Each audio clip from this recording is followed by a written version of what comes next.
गोकुले विष्णु महिमा आराधिते विष्णु आरमा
வாதி உன்னுடன் தடகாது என்று சொல்லிப்பாடு தொடர்ந்து வாசிப்பது போல எந்த தீய சக்தி தீங்கு தொடாதபடிக்கு எங்கள் ஒவ்வொருவரையும் ஆசீர்வதித்து வழிநடத்தும்படியாய் ஒப்பு கொடுத்த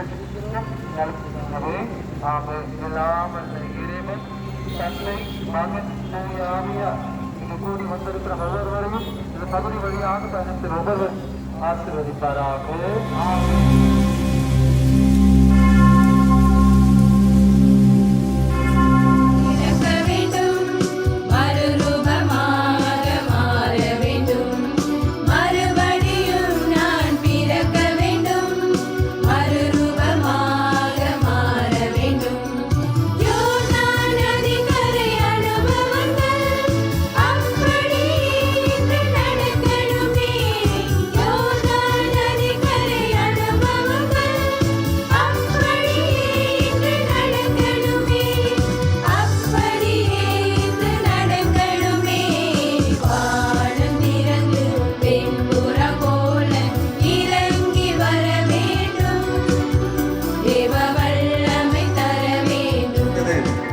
நற்செய்தி 3ஆம் அதிகாரம் 2வது இறைவார்த்தை, ஓய்வு நாளில் கைசூம்பி அவரை சுகப்படுத்துவாரா என்று குற்றம் காணும் நோக்கோடு ஒரு கூட்டம் கவனித்துக் கொண்டிருந்தது. பரிசேயரே, இறைவனுடைய பிரசன்னம் இந்த நற்கரில் இருக்கிறது. ஆண்டவருடைய பிரசன்னத்தை எண்ணிக்கை புத்தகம் 22ஆம் அதிகாரத்தில் வாசிக்கும் பொழுது கழுதை கண்டு கொண்டது. பிழையாமுடைய கழுதை ஆண்டவருடைய தூதர் எதிர் நிற்கிறார் என்பதை அறிந்து கொண்டது. எருதுகள் தன்னுடைய உடமையான அறிந்திருக்கிறது, கழுதை தன்னுக்கு தீனி போடும் இடத்தை அறிந்திருக்கிறது. இஸ்ராயல் மக்கள் அறிந்து கொள்ள என்று வேதனையை வெளிப்படுத்துகிறார். ஆண்டவரை அறிந்து கொள்வோமா?